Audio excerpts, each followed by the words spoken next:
also important to highlight that most likely he is going to spend his night here at the CBI headquarters.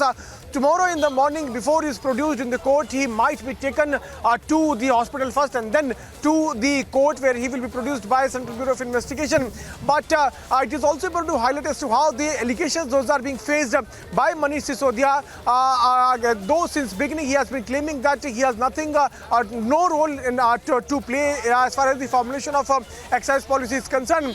You would also remember as to how during the course of an investigation, multiple arrests were made. Vijay Nair, who was the main communication strategist of Aam Aadmi Party, he was arrested by CBI. Later on, he was arrested by Enforcement Directorate. In the allegations which he was facing is that he was the main conspirator as far as this formulation of liquor policy is concerned. In fact, he made Sameer Mahindra another co-accused and one of the important person in this case to speak to Arvind Kejriwal. This is what the Enforcement Directorate in its charge sheet had also mentioned. So Arvind Kejriwal's name was also mentioned in that particular charge sheet. But all these leaders, they continue to claim that it is nothing but a political vendetta. My colleague Shawan is also here. Shawan, what can we expect?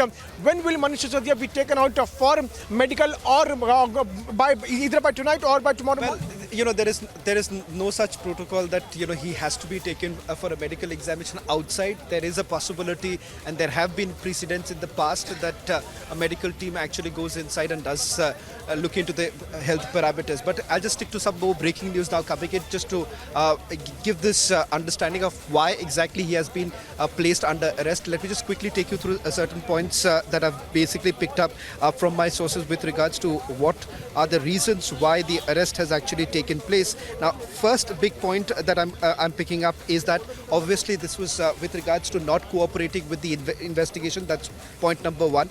Point number two is few contentions. There were provisions that were added to the Delhi liquor policy which weren't part of the first draft. Let me try and explain this.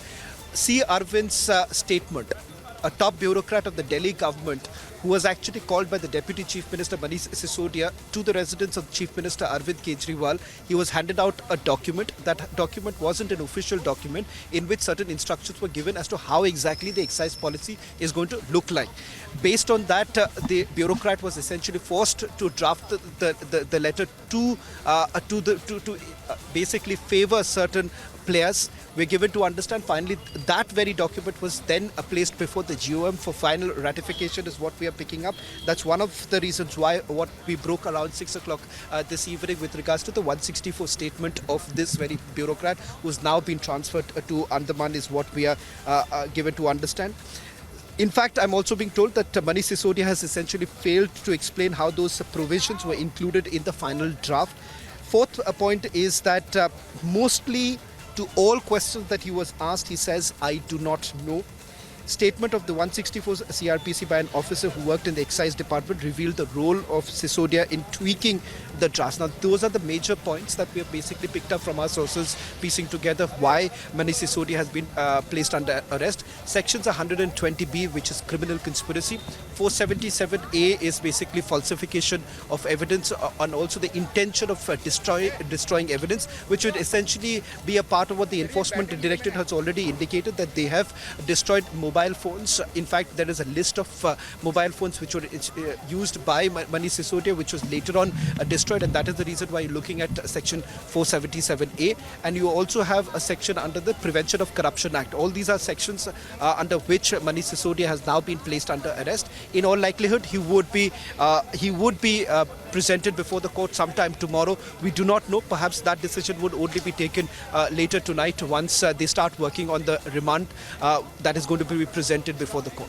Also, Shawan, if you talk politically, how big this setback is this for Aam Aadmi Party, which since beginning has been claiming that there is no role of Manish Sisodia in this entire policy. In fact, they have been claiming that this policy has benefited the people there in Punjab, and nothing wrong was also there in this policy. Well, the political rhetoric will only continue. One, knowing the Aam Aadmi Party, of course, they are going to up the ante. There is a high possibility that they will hit the streets. You've already seen the reaction coming in from Arvind Kejriwal, who's clearly said that Manish Sisodia is completely innocent. But having said that, let's understand, and our viewers must understand this, there could be a political slugfest. That aside, the investigation cannot happen on the basis of just simple, pure political allegations. At the end of the day, the